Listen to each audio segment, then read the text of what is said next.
ఈ వీడియోలో నేను మీకు డమ్మీ యూరోపియన్ సెట్ అయితే చూపించబోతున్నా. చాలా వరకు సినిమాలలో అయితే ఈ సెట్నే వాడి యూరోపియన్ స్టైల్లో అయితే మూవీ షూటింగ్ అయితే చేయడం జరుగుతుంది. ఇక్కడ చూస్తున్నారు కదా, ఈ యొక్క ప్రతి ఇల్లు అచ్చం యూరోప్లో ఎలా ఉంటుందో ఆ విధంగా అయితే డిజైన్ చేయడం జరిగింది. కానీ లోపల ఎలా ఉందో ఒక్కసారి చూస్తే మాత్రం మీరు షాక్ అవుతారు.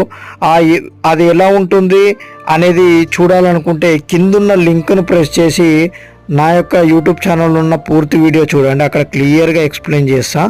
మరియు ఇక్కడ చూడొచ్చు, బయట నుంచి అయితే చూడడానికి ఏ విధంగా ఉంటుందనేది నేను ఈ వీడియోలో అయితే చూపిస్తున్నా. ఇది వచ్చేసి మన హైదరాబాద్లోని రామోజీ ఫిలిం సిటీలో అయితే ఉంది. చాలా వరకు మీరు సినిమాలలో చూస్తారు కదా, అది ఈ సెట్ని అయితే చూపించడం అయితే జరుగుతుంది. ఒకవేళ రామోజీ ఫిలిం సిటీ వీడియో కావాలంటే నా ఛానల్లో ఉంటుంది.